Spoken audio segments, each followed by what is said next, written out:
Vous avez écrit, je crois, dans un de vos essais consacrés au théâtre, que les comédiens avaient une faiblesse et que c'était pour ça qu'ils étaient condamnés à jouer pour compenser cette faiblesse. Alors, votre faiblesse à vous, c'est quoi, Denis Podalides? J'en ai de multiples, je n'aurai pas le temps de les développer toutes. La Mais plus importante. je ne sais pas, j'ai remarqué souvent, c'est un constat d'expérience, que chez énormément d'acteurs, il y avait, semble-t-il, un manque à la base, quelque chose qui manquait, un manque à être, quelque chose dans l'être, qui se traduisait d'une manière différente selon les uns et les autres, soit immense timidité. J'ai connu énormément de comédiens où c'était plus que de la timidité, une sorte d'effacement dans la vie, qui ne se voyait pas du tout sur scène. Mais d'autres types de faiblesses, parfois beaucoup plus secrètes, parfois totalement indécelables, qui fait que la passivité fondamentale liée au métier d'acteur leur convenait, leur permettait de transformer disons, ce manque, cette faiblesse, ce sentiment de ne pas être tout à fait au monde en force. Et leur permettait notamment de jouer, d'incarner un personnage, comme si ce personnage venait remplir ce vide, ce manque. Jouvet a très très bien parlé de ça. Non pas, je pense qu'il fondait la théorie du comédien désincarné sur cette faiblesse qui serait naturelle, mais néanmoins, le fait de ne pas tout à fait être au monde permet aussi une certaine, parce que c'est quand même un métier qui est fait d'être et de non-être. Enfin, c'est parce qu'on n'est pas tout à fait qu'on peut. Ça rejoint des théories philosophiques de la liberté. C'est le fait de ne pas totalement coïncider avec soi-même, de ne pas être soi-même tout le temps, à tout moment, comme par exemple un animal ou un végétal ou une pierre, qu'on peut être un autre. Voilà, ça, je me rattache un petit peu à ça. Et moi, je l'ai toujours attribué, cette faiblesse, disons, à une sorte de peur fondamentale. Et peur de quoi? Une peur de tout. Je crois que j'étais un enfant très peureux. Couard, enfin, volontiers, d'ailleurs, je me fustigeais avec ça, mais une sorte de peur des choses, des êtres, des animaux, de la violence, de l'autorité, des personnes aussi qui m'entouraient, qui pouvaient susciter chez moi. Je sentais que j'étais sans doute plus prédisposé que d'autres à avoir une peur. C'est pour ça que la qualité que je cherche en tout et toujours, c'est le courage. Je cherche l'inverse, j'essaie à m'inventer du courage. Et d'une certaine manière, le fait d'être comédien, qui crée d'ailleurs beaucoup de peur, mais c'est une peur qui est assez créatrice. C'est le trac. Le trac, c'est pas la terreur, c'est une peur en fait qui est tout à fait avec laquelle on peut et même on doit agir, entrer en scène. Ceux qui nient le trac ou qui n'ont pas peur, avec le métier, avec les années, on a beaucoup moins peur. Mais au départ, un jeune comédien qui s'aventure sur un plateau, même s'il fait le beau, même s'il fait le malin, il est terrifié en fait, dans le fond, très souvent. Le fait d'être sur une scène, devant un public, ça n'est pas naturel, c'est pas du tout naturel. On a tous vocation à se fondre dans la rue et à ce que les uns et les autres ne nous voient pas, ne nous aperçoivent pas. Et donc se mettre sur une scène, c'est braver cet interdit même. Qui monte sur une scène, d'une certaine manière, va en payer le prix. Et je crois que j'étais pas du tout prêt. J'adorais ça, mais j'étais pas prêt à ça. Pourtant, vous dites souvent que vous jouiez avec votre frère, avec qui vous tournez aussi maintenant, votre frère Bruno. Vous inventiez des spectacles, que vous mettiez déjà en scène tout petit. Vous faisiez du théâtre. Oui, très. C'était déjà pour conjurer une certaine peur dans la famille. Je ne sais pas. Alors ça, c'était la dualité des frères, aussi très favorisée par mes parents qui donnaient beaucoup d'importance et beaucoup de place à ces jeux enfantins de marionnettes, puis on faisait des cirques. Enfin, on a développé même des formes particulières. On mettait en scène des blagues, on mettait en scène des petites pièces, on les écrivait nous-mêmes, on faisait des petits films aussi. Mais c'était avec mon frère. C'était quelque chose qui était totalement de l'ordre, c'était inséparable de lui. Je ne me voyais pas faire ça tout. Je ne l'imaginais pas de le faire sans lui. Et c'était lui, d'ailleurs, c'était mon aîné. C'était lui qui était le chef, tout simplement. Et moi, j'étais le cadet. Et ça m'allait très bien. C'est à partir du moment où il a fallu y aller tout seul que les choses sont devenues beaucoup plus compliquées. Tant que mon frère était là, je n'avais pas peur. Mais comment vous avez décidé d'y aller tout seul alors? Déjà, au lycée, je n'étais pas tout le temps en classe avec mon frère, donc on a 2 ans d'écart. Donc on m'avait proposé de faire du théâtre au lycée. Et j'étais inquiet, puis finalement j'y suis allé embarqué par d'autres. D'ailleurs, je n'ai cessé toute ma vie de me fabriquer d'autres frères pour ne jamais être dans cette affaire-là complètement seul. Et donc, c'est avec des amis qui m'ont embarqué. J'ai toujours eu le sentiment que je n'y allais pas de mon propre chef, que je me faisais embarquer. J'arrivais à prendre la vague et la vague m'emmenait. Mais il y a des gens je connais beaucoup de comédiens et de comédiennes qui ont eu la vocation très tôt et qui ont dit « je veux faire ça et je ferai ça » et ils le font. Ils le font même très bien. Mais il y a une véritable décision solitaire parfois contre tout le monde, contre les parents, contre même les lieux ou les villes où ils sont, quelquefois où il n'y avait pas de théâtre. Des amis comme ça qui ont grandi dans des villes où il n'y avait rien du point de vue du théâtre et qui ont quand même... moi, je ne sais pas si j'aurais fait ça. Il fallait que je sente quelqu'un qui m'embarque. Vous n'aviez pas une vocation chevillée au corps tout seul? En fait, je crois que je l'avais, mais la peur était trop forte d'y aller tout seul. Il fallait que je trouve l'âme sœur qui m'y emmène. Et je dois dire que maintenant, j'ai parfois beaucoup de mal à envisager seul. D'ailleurs, le théâtre, j'ai bien choisi mon métier, puisque c'est un métier où on n'est jamais seul, en fait. Même quand on est tout seul sur la scène, ça m'est arrivé, on n'est pas seul. Il y a une équipe, on a répété. Il y a un seul spectacle que j'ai fait vraiment, absolument seul, qui s'appelle « Ce que j'appelle oublier », un monologue de Laurent Mauvigné. Je l'ai conçu et décidé, celui-là, absolument seul. Mais après bien des années d'expérience qui me permettaient de m'avancer comme ça. Donc ce n'est pas un hasard si vous travaillez, quand vous faites des mises en scène, par exemple, toujours avec Éric Ruff voilà, Éric, c'est un frère. À la scénographie, oui. Christophe Couin à la musique, Christian Lacroix au décor. Vous avez besoin d'avoir toujours ces repères dans le travail aussi, toujours les mêmes. Oui, sans doute, oui. J'ai besoin...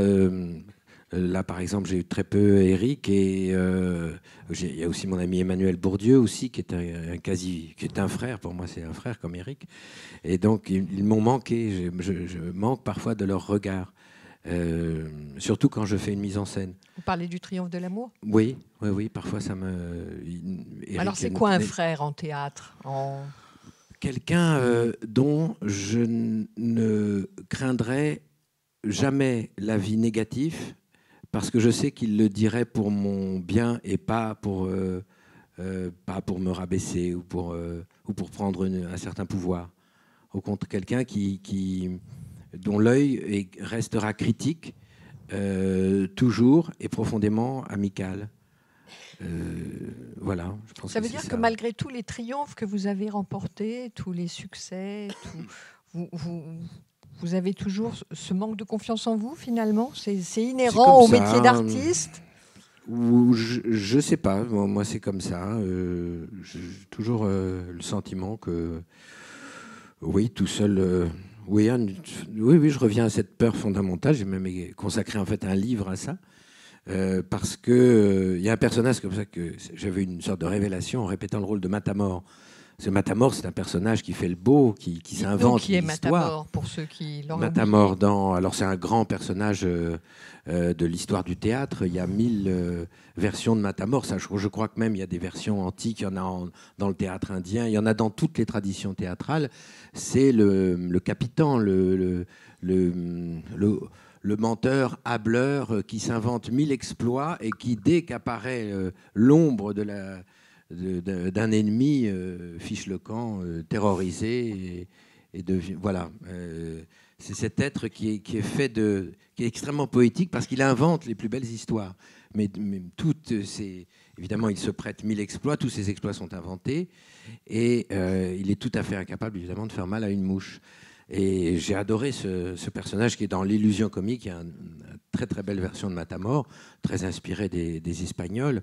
C'est dans le théâtre espagnol qu'il y a beaucoup de Matamor. Le mot vient de là, d'ailleurs, hein, c'est ce qu'il veut dire. Et vous l'opposez à la tauromachie. Oui, c'est-à-dire le matador, voilà, comme figure d'homme courageux par excellence, d'homme qui risque sa vie en spectacle, dans l'arène. Et quand j'ai découvert la tauromachie, j'ai été fasciné par ça, par le de courage dément qu'il fallait pour se mettre dans une certaine attitude, avec un certain geste, extrêmement dessiné, presque chorégraphié, face à un taureau de combat. Et quand on voit un taureau de combat, c'est un animal qui, quoi qu'on en dise, est terrifiant. J'en ai vu de près. C'est un animal qui inspire la peur. Et quand j'ai vu ça, j'ai eu le sentiment de voir une sorte de double de l'envers de moi-même, enfin de ce que je ne pouvais absolument pas être. Et je me suis dit, moi j'ai fait le jeu de mots, moi je ne peux pas être matador, je ne peux être qu'un matamor. Trouver ce petit raccourci-là me faisait beaucoup rêver du temps où je voyais beaucoup de corridas, ce qui m'a valu énormément de courriers, de propos extrêmement peu amènes, voire même parfois ultra violents. Bon, ça c'est un autre problème. Mais mon fil, si je le relis, c'était la peur. C'était sur la. Oui, mais voilà. Si on reprend, puisqu'on est un peu dans l'inconscient de l'acteur, dans la personnalité de l'acteur, si on se réfère à Diderot, par exemple, que vous citez aussi dans votre livre, en disant que les acteurs, à force de jouer tous les rôles, peut-être, selon Diderot, ils n'ont pas de personnalité non plus. Ils sont transparents. Qu'est-ce que vous pensez de ça? Vous qui avez eu comme maître au conservatoire Michel Bouquet, qui se fait un devoir d'être transparent, banal et ordinaire. J'allais en parler parce que j'ai tellement longtemps réfléchi et j'étais fasciné et toujours par l'acteur qui est Michel Bouquet. C'était être à la fois si transparent et si opaque, cet acteur sublime et qui nous disait, je me rappelle en classe, soyez un petit peu terne. Il faut être terne. Mais pourquoi il faut être terne? Alors, il m'avait dit ça. Il nous avait dit ça. C'était à propos d'un personnage. C'était à propos d'un. Mais l'idée était géniale. C'était ce personnage est dans une pièce de Beaumarchais. Je crois que c'est Basile, celui qui a ce monologue sur la calomnie. Un personnage assez médiocre, enfin un personnage mesquin. Et je crois que c'est pas moi qui travaillais en fait la scène, je crois que c'était un autre, et il lui avait dit ça, il faut être un petit peu terne. Quand tu entres en scène dans ce personnage-là, faut pas qu'on te remarque, faut qu'on se dise qu'est-ce que c'est que ce type-là, tout à fait inintéressant, qui est dans un coin de la scène. Et c'était une façon évidemment de creuser ce personnage. C'est toujours, avec Michel, c'était toujours de passer par l'envers du personnage. Quand on joue par exemple Richard III, eh bien, il faut chercher les moments où Richard III est bon, le moment où il est innocent, le moment où il est doux. Et c'est à ce moment-là que, quand on établit certaines contradictions dans le cœur d'un personnage, que l'on arrive à une interprétation intéressante. Donc, non, Michel disait, un acteur, sa vie, c'est le plateau, et quand il est dans son existence quotidienne, eh bien, il ne doit pas se faire remarquer. Il n'a pas de personnalité. Il ne doit pas en revendiquer. Il le disait, ça c'est moi. Ça veut dire que c'est un idiot d'une certaine manière, un acteur. Je crois qu'il aurait, oui, d'une certaine manière. Il y a beaucoup de choses là-dessus. Oui, c'est-à-dire qu'en fait, il y a derrière ça quelque chose qui peut être dangereux. Quand c'est mal interprété, c'est une sorte d'anti-intellectualisme de base. L'acteur doit être bête, il réfléchit pas, il fait ce qu'on lui dit, il apprend les textes et puis il les débite. C'est pas du tout ça en fait. Ça veut dire, ça rejoint. C'est parce que le jeu d'acteur s'est fondé vraiment effectivement sur des sensations. c'est le corps. Ça commence par le... Je relisais des choses de Jouvet ce matin. Il dit au principe, il y a la sensation. Mais ce qui ne veut absolument pas dire qu'il ne faut pas lire, qu'il faut être idiot. C'est-à-dire qu'il faut, d'une certaine manière, au moment où on joue, ou au moment où on entre en scène, au moment même où on apprend, il y a un vide. C'est rejoindre ce manque dont je parlais. Il faut se priver de il faut se priver de quelque chose, notamment d'une réflexion qui serait préétablie, d'une réflexion conceptuelle qui peut arriver dans le travail de lecture qu'on fait, mais au moment du jeu, il y a un lâcher-prise et qui est où il n'y a plus que le corps. Mais c'est un corps transformé, c'est le corps qui a répété, c'est le corps qui a lu, c'est le corps qui a énormément réfléchi, mais qui, au moment de jouer, suspend. Suspend toute attitude de ce type. C'est une réflexion qui est une réflexion. La pensée ne s'arrête jamais, évidemment. Un acteur qui joue, il pense comme tout le monde. Mais sa pensée, elle devient tout à fait inconsciente. Ce qui le guide, c'est un savoir incorporé, c'est un rôle incorporé. C'est toute une suite d'actions, de paroles qui ne sont plus guidées que par le jeu des sensations. Alors prenons par exemple un rôle où je ne vous imaginais pas du tout, à savoir Harpagon dans l'Avare, où vous avez été magnifique. À l'opposé, on pourrait parler aussi de Richard II, de Shakespeare, dans la cour d'honneur du Palais des Papes. Harpagon, par exemple, comment vous vous préparez à ce rôle-là? Comment vous le jouez? Parce que là, vous parliez du corps, mais on le représente souvent comme un homme un peu âgé. Vous étiez jeune. Oui, comment ça se fait? Comment ça se travaille? Comment ça se travaille? Je ne peux pas dissocier ce travail-là, c'est ce que je disais tout à l'heure, du metteur en scène qui était avec moi. C'est Catherine Yegel. Et des partenaires. C'est un travail qui est totalement partagé. Je n'ai jamais travaillé aucun rôle en m'isolant et en me disant je vais jouer comme ça. Ça, je vais le faire comme ça. Ou je vais proposer ça. Pratiquement jamais, parce que ça n'a jamais marché. Quand on fait ça, c'est tout un travail. Et après, il faut tout déconstruire parce que c'est le partenaire qui vous donne le là, qui vous informe, qui vous donne forme. Et le metteur en scène. Le rôle, la pièce, c'est un ensemble de faits. Un texte, puis ensuite un plateau, des partenaires. Vous dites ça parce que vous êtes à la Comédie Française et que c'est une troupe? Non, je crois que je l'ai toujours pensé. Je n'ai jamais... ça m'est arrivé de me dire « Oh, j'aimerais bien... » Ouh là là, en apprenant les textes, on rêve énormément. Mais je le fais à chaque fois. Sauf que maintenant, je n'y attache aucune importance. J'élabore, je vois une scène, je me dis « Tiens, j'aimerais bien la jouer comme ça. » Ça pourrait être... Alors, c'est arrivé que j'ai eu une intuition sur 15, une intuition qui était à peu près juste. J'ai pu finalement jouer un peu comme je l'avais rêvé au tout début. Mais la plupart du temps, les répétitions vous transforment totalement. Et je dois dire que j'adore ça. Le regard, par exemple, le regard que Catherine avait sur moi en tant qu'Harpagon faisait que c'est dessiné le corps que j'avais. Parce qu'il y a aussi une volonté de lui témoigner, de l'affection, de lui dire que je l'écoute, que je l'entends, que je comprends et que j'aime travailler avec elle. C'est un va-et-vient constant. Donc je ne sais pas à quel moment, et Catherine elle poussait dans l'agressivité du personnage, elle poussait dans la méchanceté, elle me parlait d'Arlequin noir tout le temps. Donc Arlequin, ça vous dénote une certaine...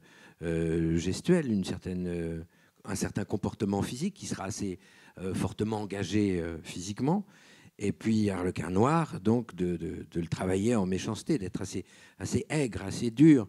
Donc très très tôt, c'est dessiné quelque chose qui était de cet ordre-là et qui était dû, qui n'était pas. Je me souviens même plus de mes premières lectures du rôle. Je l'ai appris. En plus, ces textes-là, pour moi, sont des textes fondamentalement aussi dramatiques que poétiques. C'est-à-dire, ils ont une grande beauté littéraire, et j'y tiens énormément. Et donc, je les apprends comme des poèmes, avant de les apprendre comme des rôles et des actions, de rôles remplis d'actions dramatiques. Je les apprends quasiment comme des... Donc, avec un certain détachement détachement vis-à-vis de la psychologie, du sentiment, voire même de la signification, parce que j'adore apprendre les textes quand je fais du vélo, par exemple. En faisant un effort physique, j'ai remarqué que d'abord, la mémoire travaille bien plus vite, mieux, et puis je ne préjuge de rien. C'est-à-dire, si je dis le texte sur mon vélo d'appartement, je fais ça dans des salles comme ça, une salle un petit peu triste, mais ça me va très bien, il n'y a personne.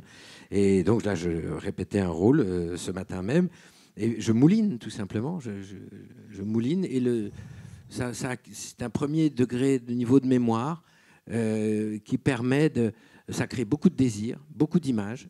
En fait, c'est de l'ordre... C'est comme en psychanalyse les associations d'idées. Je dis un mot et je dérive sur autre chose, ça me fait rêver de ceci ou de cela. Et j'aime énormément la sorte à la fois de désordre, le désordre intellectuel dans lequel ça me met, et la musicalité. En fait, petit à petit, de tout cet exercice-là naît une musique. Mais comment se fait la découverte du personnage alors, puisque vous refusez toute psychologie? Ça se fait pendant les répétitions avec les autres, avec le regard du metteur en scène? Alors, je ne dis pas que je refuse toute psychologie, parce que la psychologie, pour moi, c'est très important. C'est un élément. Mais c'est un élément qui arrive un petit peu plus tard, quand la pièce est quand même bien... Parce qu'évidemment, à peu près toutes les scènes, on comprend de quoi il retourne et qu'on est capable de la paraphraser, on est capable de dire le b.a.-ba de la scène, ce que tout le monde pense.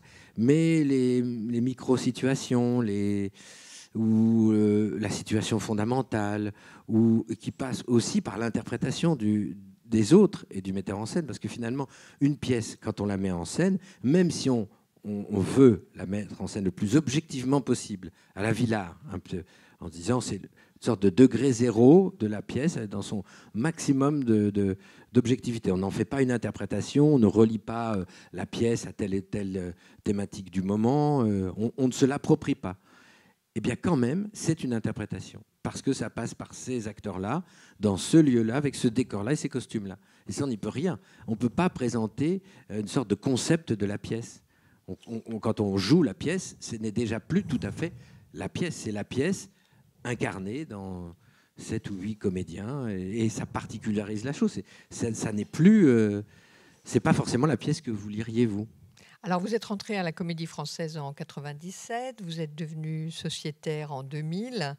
On vous a même proposé à plusieurs reprises d'être administrateur de la Comédie Française. Qu'est-ce que c'est que cette maison? Oula. Voilà. Moi, il faut que je parte dans pas très longtemps.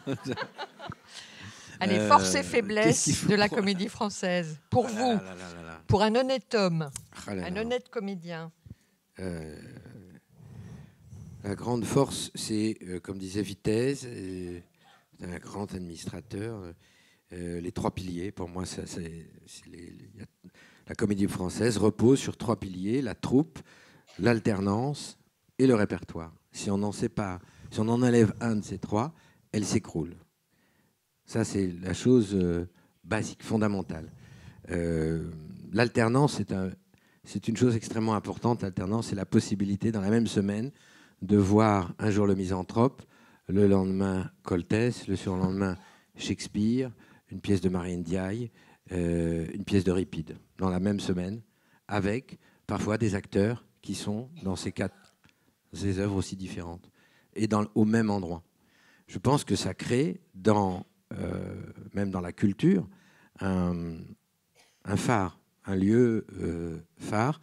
Il y a quantité de significations symboliques liées à ça, mais pour que donc ces œuvres si diverses, et quand vous mettez évidemment un Coltès ou Marie Ndiaye à côté d'un Shakespeare, vous voulez dire aussi qu'il y a des grandes œuvres du présent qui ont une valeur équivalente à des grandes œuvres du passé. Et donc vous reliez déjà la culture ancienne à la culture moderne.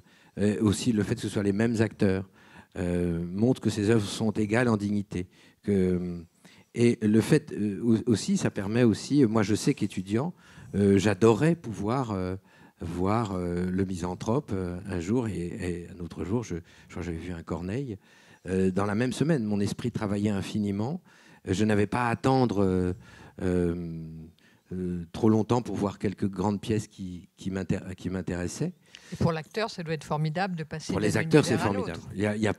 Je crois qu'il n'y a pas plus beau que l'alternance, c'est de jouer un jour une pièce contemporaine, le lendemain une pièce ancienne. Les acteurs, pour peu qu'on s'en donne la peine, ça fait un travail magnifique. Enfin, ça nous fait progresser même. D'ailleurs, les acteurs, souvent, à la Comédie Française, progressent énormément. Ça veut dire quoi, progresser pour un acteur? Il y a mille façons de progresser. Un acteur mauvais peut devenir bon? Oui. Ou c'est rédhibitoire? Je crois, moi. Moi, je crois pas... j'essentialise pas les choses. Je pense pas... Moi, j'ai pu me tromper. Il y a des acteurs, j'ai cru mauvais à tel âge, et puis d'un seul coup, je les ai vus sublimes dans une pièce ou dans un film. Je me dis, oui, en fait, il a pu saisir sa chance, où il s'est passé quelque chose, il a été transformé, où il a rencontré le metteur en scène qu'il lui fallait, ou l'œuvre qui lui permettait d'éclater. De même que j'ai vu aussi de très grands anciens acteurs devenir incroyablement mauvais, et le rester même. Donc ça marche. C'est dû à quoi, ça? Ça, je crois, après, c'est la vie des êtres. Hein. On ne sait pas trop. On peut être excellent et devenir mauvais acteur. Je crois, comme on peut être mauvais puis devenir très bon. Je pense qu'il n'y a pas de, malheureusement, il n'y a pas de loi là-dedans. C'est des choix qu'on fait.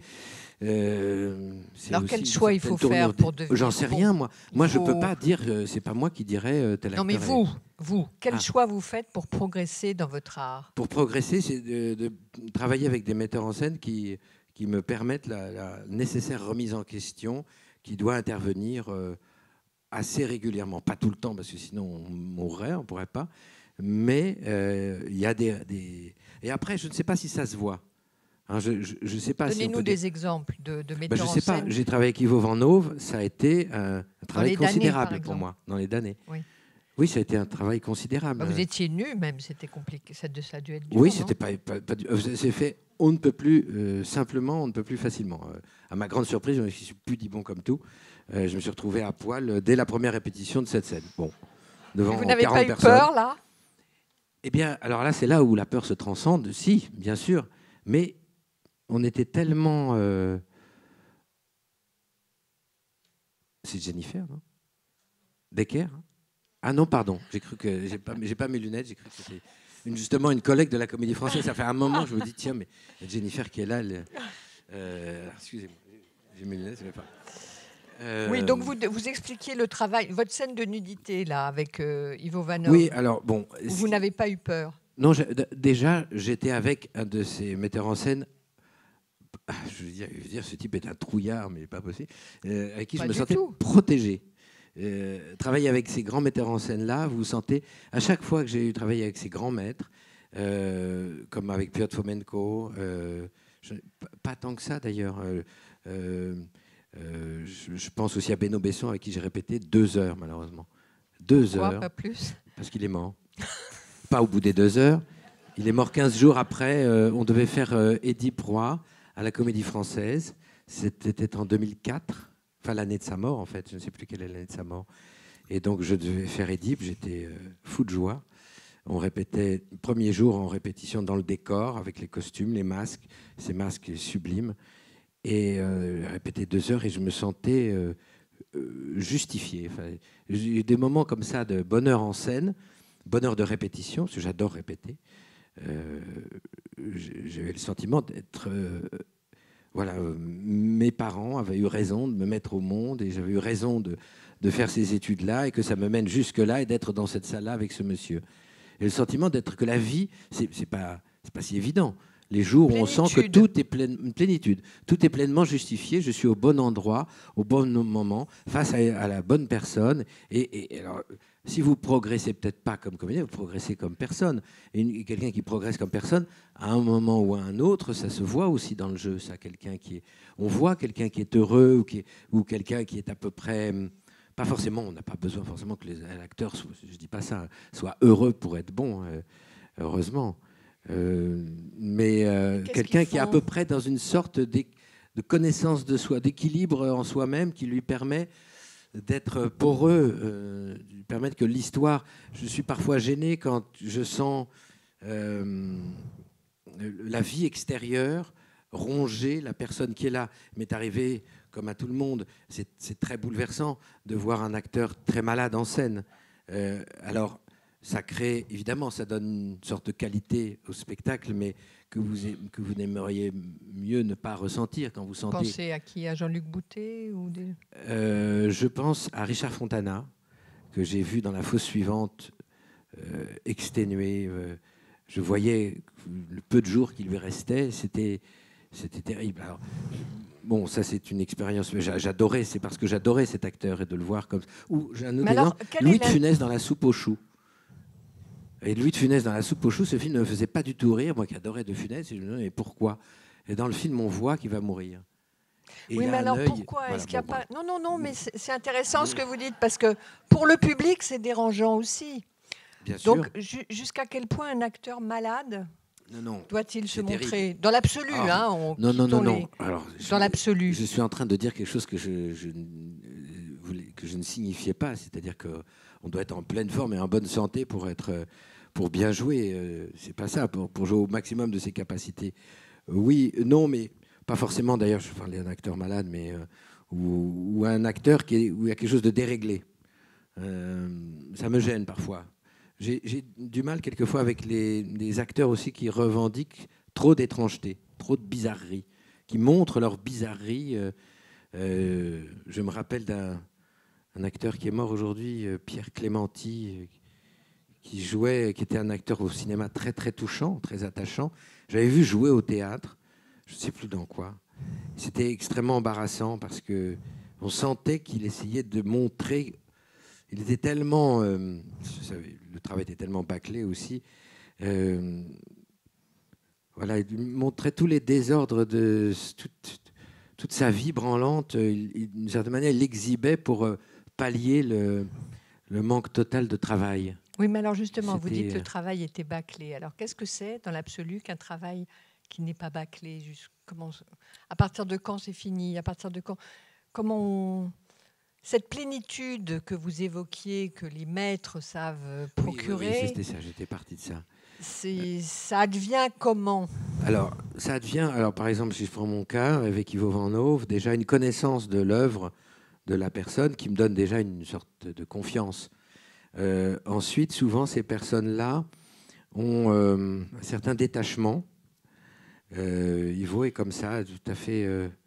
certains détachements, et l'espace scénique est parfaitement accueillant aux acteurs. Vous savez, il y a des scénographies qui sont très inaccueillantes, qui sont peut-être belles, qui peut-être séduisent l'œil, mais qui sont très défavorables au jeu, difficiles à expliciter.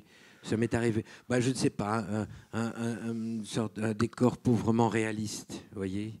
On en voit énormément des décors comme ça, qui essayent l'intérieur d'un salon. Vous avez un canapé comme ça, frontalement. Vous voyez déjà tous les déplacements des acteurs. Ils sont condamnés à être assis devant. Par exemple, si ça, c'était l'espace théâtral, vous voyez, c'est déjà très pauvre.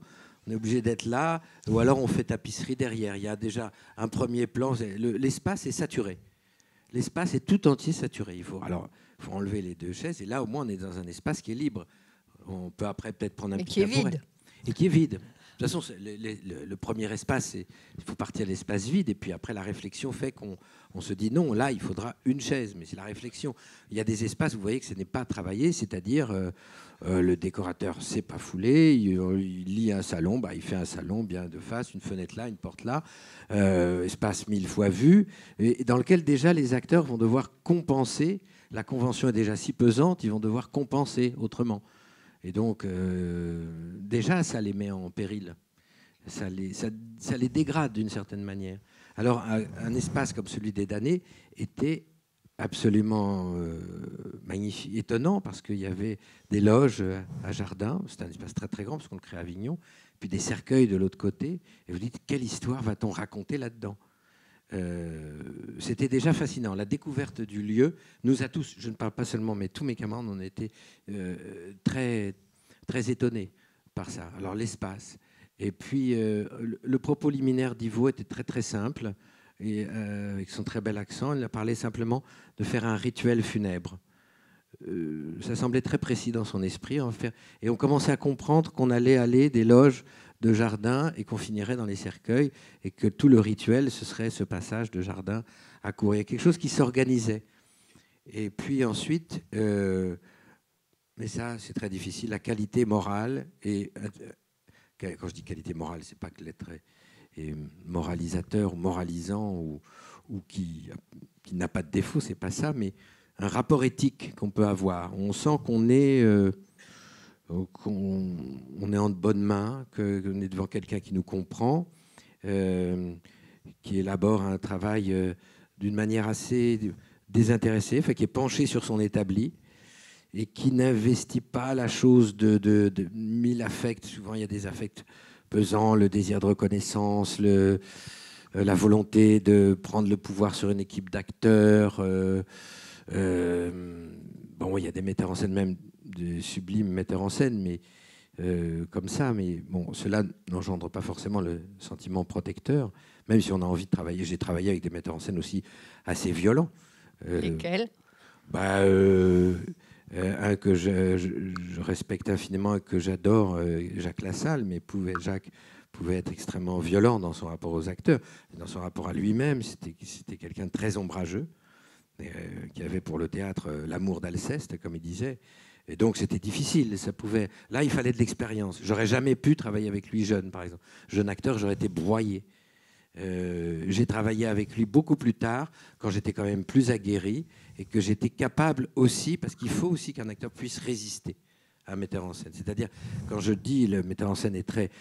Même devant Ivo, justement, c'est ça que j'aime aussi chez lui, il accueille la contradiction, il la suscite, d'ailleurs. Il dit très peu de choses. Moi, il m'a dit, par exemple, pour cette scène de nu, il m'a dit, Denis, c'est une bacchanale. Et connaissant un peu le théâtre d'Ivo Van Hove, j'ai compris qu'il fallait retirer son slip très vite. J'ai compris comme ça. Voilà. Mais comment un acteur peut être broyé? Oh là là, j'en ai vu, oui. Il suffit, vous savez, le fait d'être sur une scène déjà est quand même, comme je le disais au début, quelque chose qui n'est pas naturel, qui ne va pas de soi. Et donc, une personne monte sur scène et de la salle, vous lui dites « Je n'aime pas comment tu marches ». Cette personne, vous pouvez faire rien qu'avec cette petite phrase, vous pouvez dire elle va ressortir dans la rue, puis elle va marcher, puis elle va se regarder, marcher. Elle va demander après à son ami comment je marche. Et ça fait un chemin. Si le lendemain, vous en rajoutez là-dessus, ou si vous dites autre chose, si vous dites je comprends, il y a mille façons. C'est pas, ça peut être très très violent. C'est-à-dire que une phrase dite du fond de la salle obscure est forcément hyper violente et reçue dans tout le corps par la personne, surtout si elle essaye précisément, d'une part, de satisfaire la personne qui lui parle, de travailler sous sa direction, et puis elle essaye de faire bien, tout simplement. Lui ôter parfois, parce que Jacques faisait ça, d'autres metteurs en scène font ça, ôte les moyens de progresser, les moyens de travailler, par simplement la manifestation, non seulement d'un désaccord, mais d'un sentiment d'être trahi par l'acteur ou de se mettre dans un état violent, immédiatement, à terme. J'ai vu des acteurs vraiment partir pratiquement à l'hôpital en 15 jours d'un tel traitement. Surtout si on ne leur donne pas, parce qu'un metteur en scène aussi, il est là pour ça. Il regarde l'acteur évoluer, il lui donne aussi quelques clés.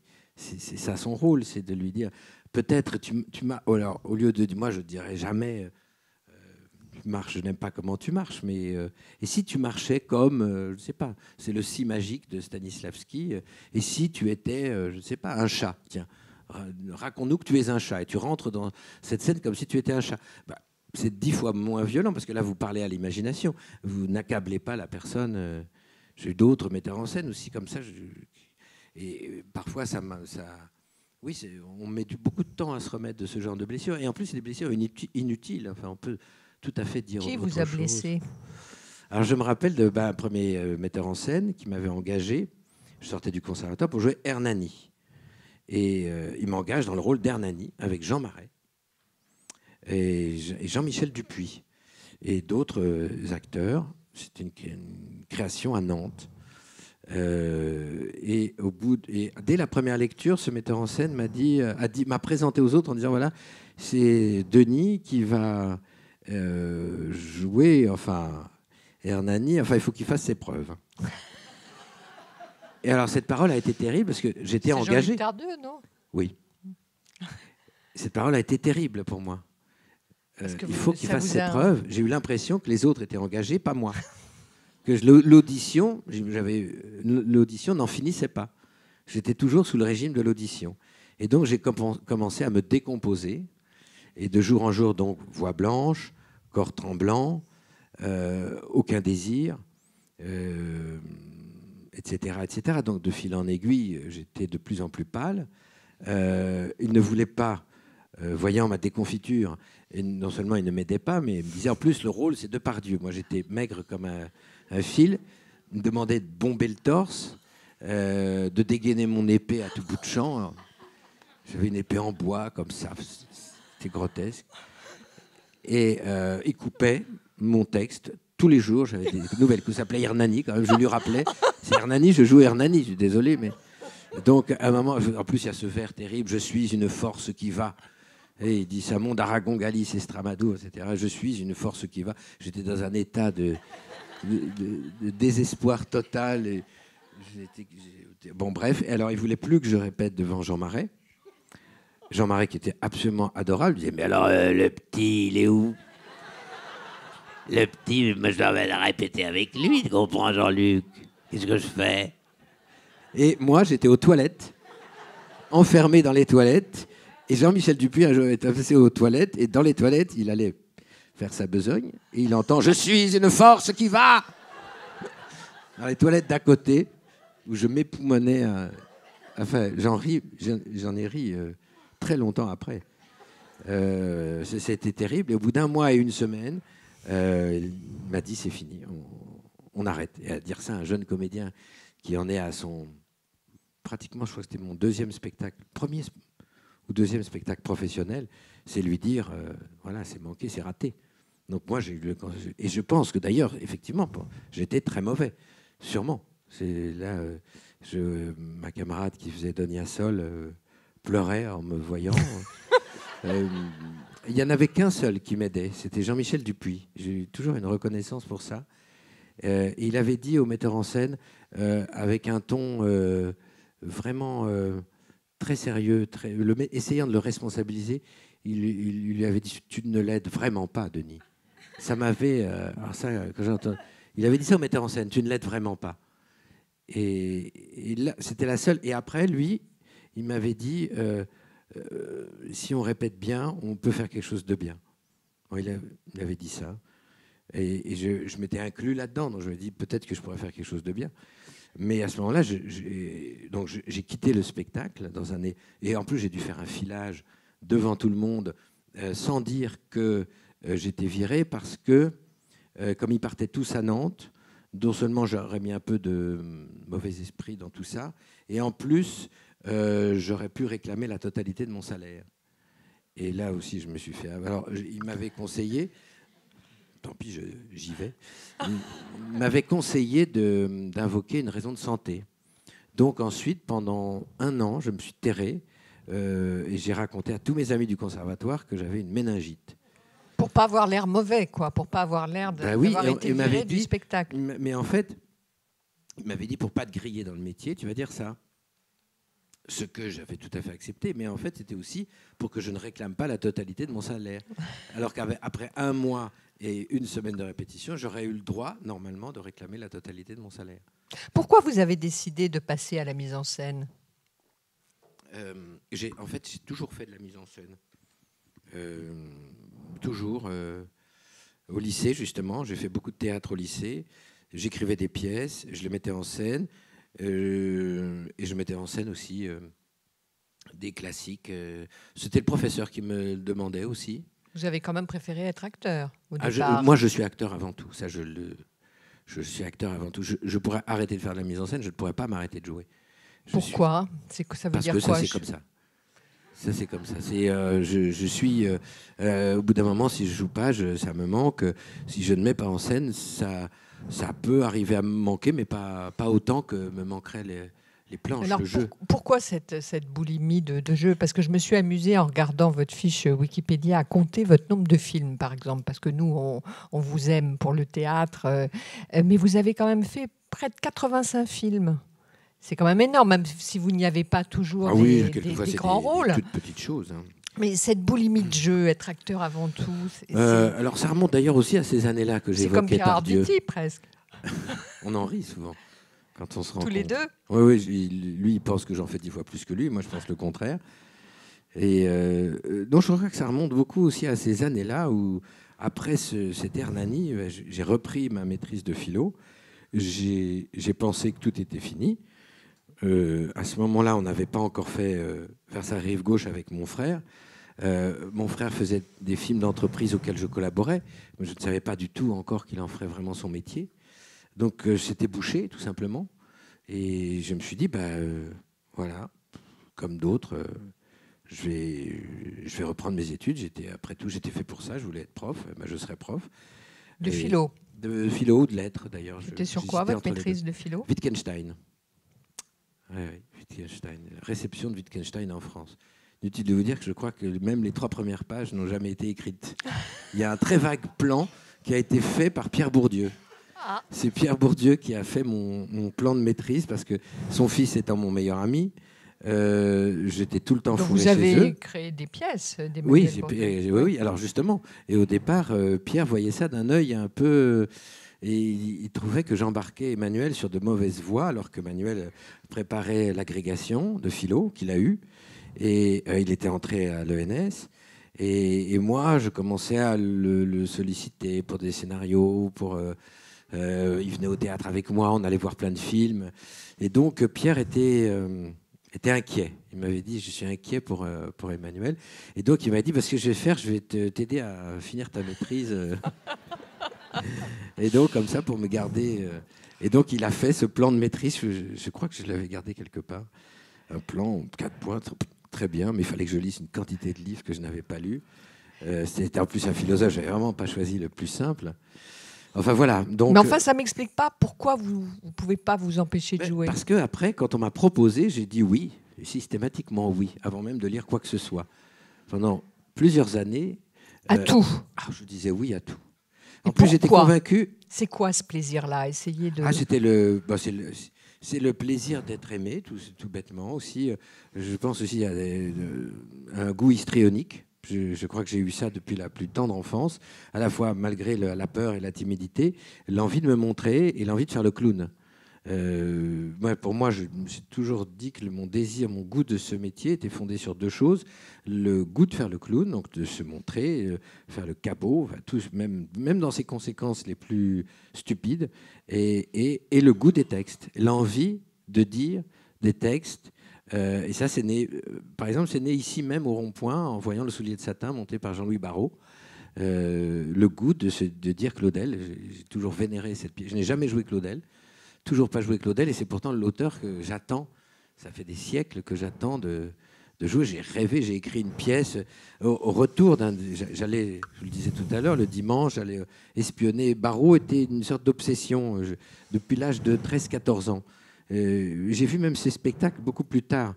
Et je voulais jouer des pièces et les montrer à Jean-Louis Barrault, et me faire engager dans la troupe de Jean-Louis Barrault et jouer des pièces que j'aurais écrites.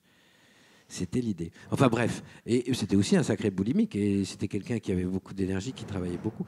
Je voulais en faire énormément.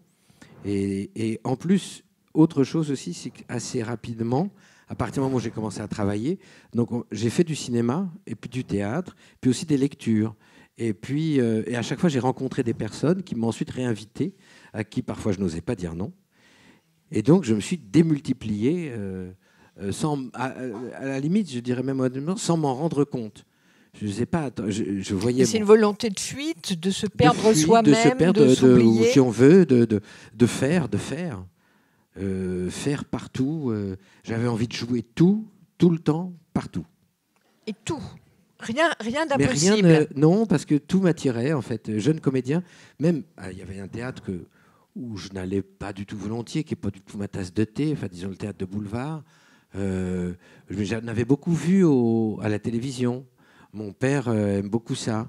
Donc je me disais, mais il faudrait que j'essaye quand même. Il y avait des pièces qui m'avaient vaguement plu.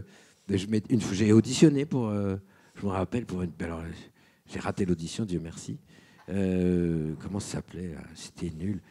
Plaza, Hôtel Plaza. Mais c'était à une époque où je venais de me faire virer d'Hernani, justement, j'y reviens tout le temps. Et on m'appelle pour ça, pour auditionner Panico Plaza, un truc comme Oui, un ça. truc comme ça.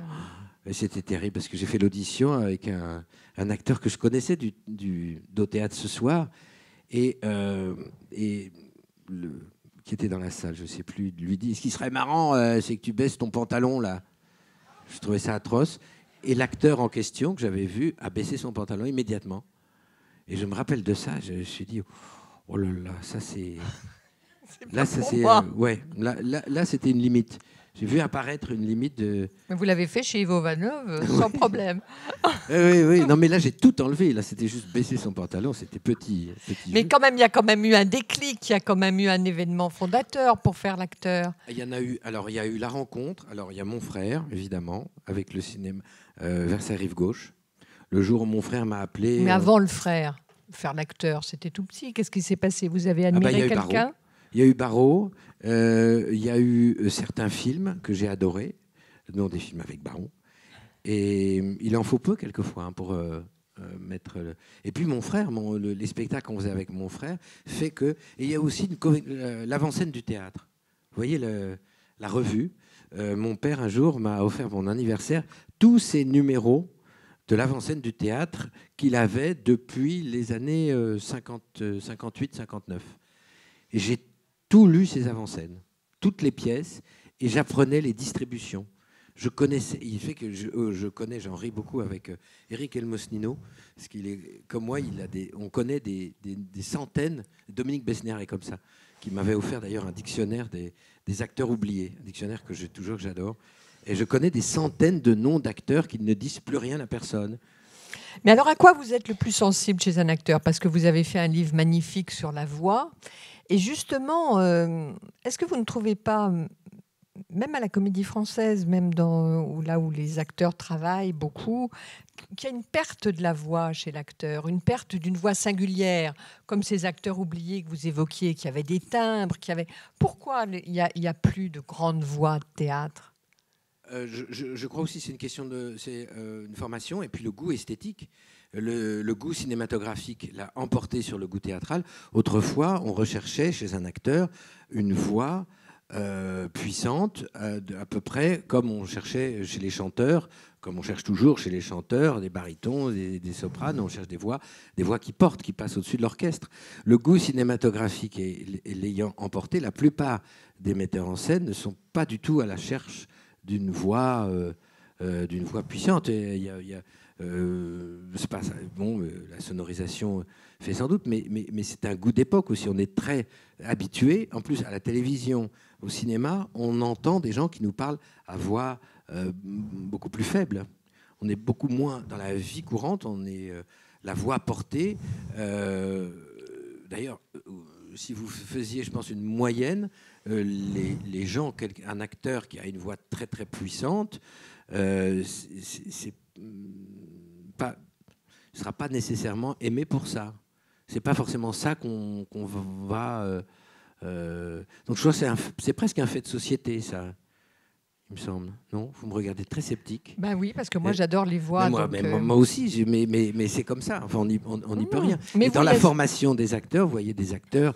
Il y a des acteurs qui. Jouvet n'a jamais pu entrer au conservatoire à cause de sa voix, parce qu'il avait une voix d'asthmatique et qu'il avait il n'avait pas la voix pleine, la voix de stentor. On demandait aux acteurs des voix très très puissantes. Est-ce qu'il y a des voix qui vous ont porté, vous, dans votre imaginaire de comédien? Lesquelles? Parce qu'on s'est rendu compte là que vous étiez un magnifique imitateur quand même. Hein. J'ai toujours aimé ça, oui. J'ai toujours aimé ça. Je sais que Vitesse adorait ça. Vitesse adorait ça aussi, était un grand imitateur. Oui. Je n'ai qu'une fois serré la main d'Antoine Vitesse et de souvenirs comme ça d'avoir serré la main de Dieu. J'adorais quand j'ai découvert Vitesse. Alors j'ai complètement oublié Barrault. Barrault dans les spectacles ont disparu pour moi à partir de ce moment-là. Enfin bon, pardon. Donc, oui, les voix qui vous ont nourri. Alors j'étais un fanatique, je le suis toujours, même si j'ai moins le temps. J'écoutais des romans enregistrés, des cassettes d'entretien, des cassettes de voix, des choses comme ça, et des enregistrements de pièces. Vous savez, autrefois, beaucoup de pièces étaient captées et la plupart des acteurs faisaient des enregistrements de poésie ou de prose, d'ailleurs, à la radio. Et donc, on pouvait avoir chez soi la voix de la plupart des sociétaires de la Comédie Française, des acteurs du TNP. Et j'ai été bercé par ces voix. Alors, Jean Vilar, c'est peut-être la voix. Un jour, François Regnault, qui est un très grand théoricien du théâtre, collaborateur de Brigitte Jacques. Mon premier spectacle professionnel, oui, donc c'est avant. Premier spectacle professionnel, il m'a fait écouter. C'était avec lui et Brigitte Jacques. Il m'a fait écouter l'enregistrement par Jean Vilar de Cinna, du rôle d'Auguste, du monologue du 4e acte de Cinna. Il m'a mis le casque sur les oreilles et j'ai eu ça m'a transformé. En quoi ? En quoi ? En fanatique de la voix de cet homme-là, en fanatique du travail que la voix pouvait inscrire dans l'espace, de la capacité d'un acteur à, pour moi, un acteur de ce type-là, de cette puissance-là, est capable d'ériger dans l'espace la réplique comme si c'était une véritable architecture presque visible. Il donne pratiquement à voir, vraiment, je crois, si j'avais les moyens, je ferais écouter. Je ne sais plus maintenant si, par exemple, si des jeunes acteurs, ça c'est très intéressant à faire. Vous voyez comment le goût évolue. Parce que moi, quand j'ai écouté ça, je pense qu'on était tous encore très marqués par ces acteurs-là, ces acteurs avec ces voix très puissantes. Aujourd'hui, je ne suis pas sûr que ce soit tout à fait le cas. Bon, il y a donc Jean Vilar, il y a eu Gérard Philippe. J'adorais son chant. Ça, on lui reprochait beaucoup. Il chantait les rôles. Percé jusqu'au fond du cœur d'une atteinte imprévue aussi bien que mortelle, misérable vengeur d'une juste querelle et malheureux objet d'une injuste rigueur, je demeure immobile et mon âme abattue cède au coup qui me tue. J'assure, j'ai un des enregistrements, il chante comme ça. Et les gens spammaient, eu égard à sa beauté physique, mais ce chant fait que le texte vous entre directement dans la mémoire. Et notamment chez Vilar, c'est ce qu'il ne chante pas, lui. Il ne chante pas, c'est très curieux, il évacue la moitié du texte. Mais il passe 15 vers à une vitesse... Carrément, mais il mais je vous assure que si vous le réécoutez, ça commence... Je vous le fais un peu ? Oui. Ciel... Ah merde, ciel, à qui voulez-vous désormais que je fie les secrets de mon âme et le soin de ma vie ? C'est très mauvais comme je le fais là, mais si tel est le destin des grandeurs souveraines, que leur plus grand bienfait n'attire que des haines, et si votre rigueur les condamne à chérir ceux que vous animez à les faire périr, pour elles rien n'est sûr, qui peut tout doit tout craindre. Et il va très vite comme ça. J'ai plus 20 ans. Je ne sais pas ce que... Moi, je le dis avec ma mémoire, en fait. Je me rends compte qu'en le disant, je me dis, mais ça devait être épouvantablement mauvais. Mais en fait, ce qui est extraordinaire, c'est le rythme qu'il imprime avec presque une violence au texte, ce qui fait qu'il peut sacrifier 15 vers parce qu'il sait la rupture, quelle rupture l'intéresse. Il ne fait aucune rupture de détail. C'est uniquement des ruptures de sens et aux articulations majeures du texte. Et donc, il est capable de passer sur 15 vers qui, pour lui, disent la même chose pour arriver comme ce qui peut tout, doit tout craindre. Et il le fait sortir. Et donc, le spectateur entendait soudain qui peut tout, doit tout craindre. Qui est très beau, d'ailleurs. Je pense que chaque chef d'État peut se dire ça. Comment on fait, Denis Podalides, quand on a toutes ces voix, tous ces textes, parce que vous avez une mémoire qui a l'air prodigieuse, bien entendu, qui navigue dans une tête d'acteur. Comment on vit avec tous ces mots, tous ce verbe? Bien, très bien. Et vous aimez lire en plus. Oui, moi j'ai toujours aimé lire. Je vous disais, mon goût du jeu, c'est essayer de dire ce que j'avais lu, tout simplement. Le dire à voix haute, ce que j'avais lu. Alors ça peut être aussi d'ailleurs des romans. J'aime énormément parler de l'exercice de la lecture publique, mais c'est un exercice qui m'est très très cher. Je le fais un peu moins depuis quelques années. Mais lire en public, j'ai des souvenirs de lecture de Pierre Michon, de grands écrivains, de Novarina. J'ai pu lire ça en public aussi. Ça se prépare de beaucoup poètes. ou Pas ça tellement. se prépare Pas non. tellement. Vous lisez comme ça d'un premier jet?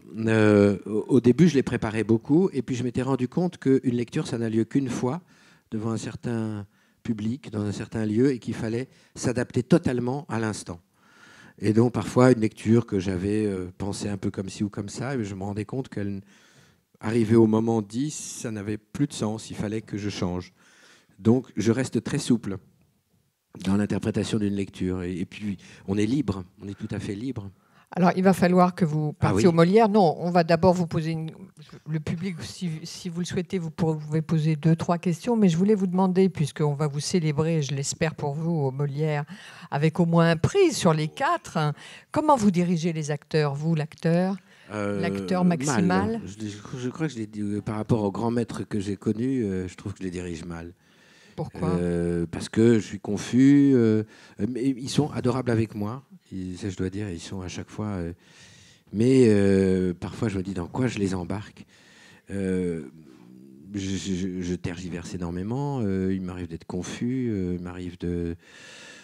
Bon, tous les metteurs en scène font ça, de dire le lendemain le contraire de ce qu'ils ont dit la veille. C'est pas ça. C'est quoi être confus? Ça dépend. Par contre, je crée un climat de recherche, de gaieté de travail, de complicité, qui fait que... et par contre, je sais lire un texte. Ça, je crois que je sais lire un texte. Après, parfois, j'arrive pas tout à fait à faire que l'acteur recrée la sensation que j'ai eue. Parce que ça n'a aucun intérêt de lui dire, dis le texte comme ça. Tiens, je te lis comme c'est Copo. Il lisait la pièce de A à Z, et puis après, voilà, jouez-la comme je l'ai lu. C'était sûrement... à cette époque-là, ça pouvait se faire, mais ça, c'est dévastateur. Mais donc, j'essaie de créer chez les acteurs le désir d'une sensation que j'aurais pu connaître, moi, en lisant la pièce. Mais j'essaie surtout pas... Oui, j'essaie. J'essaie surtout pas de leur dire voilà comment il faut jouer ça. Et quel type d'indication vous leur donnez? Je sais pas, ça peut être une indication complètement physique, du type je peux passer par des bêtises, raconter une image que j'aurais eue de la scène. Et je leur dis, je pense qu'à un moment dans cette scène, ces deux personnages-là doivent se déchirer à un moment, vraiment se jeter l'un sur l'autre, se battre, et puis à un autre moment, ils doivent s'embrasser. Je ne sais pas quand l'un ou l'autre a lieu, mais je pense que ça a lieu. Essayez de le trouver. Et ça crée du jeu. C'est presque des exercices, d'ailleurs, qui sont amusants. Non, sinon, c'est de partager une interrogation. Les indications, c'est ça. Souvent, je partage une interrogation que j'ai avec les acteurs. J'ai l'impression que cette scène... je sais pas, j'oublie tout. Mais ça leur fait pas peur, ce manque de certitude, de partager une interrogation avec eux? Généralement, si vous êtes très franc avec eux, ça, ils vous le reprocheront jamais. Parce que les incertitudes, ils préfèrent que vous dites... D'ailleurs, tous les acteurs préfèrent que vous ayez des incertitudes plutôt que des certitudes. Ça, de dire je sais que c'est comme ça se joue comme ça, les acteurs disent bah écoute, je sais pas moi... T'as pas besoin de moi. T'as pas besoin de moi. Enfin, prends ou fais-le toi-même si tu sais à ce point-là.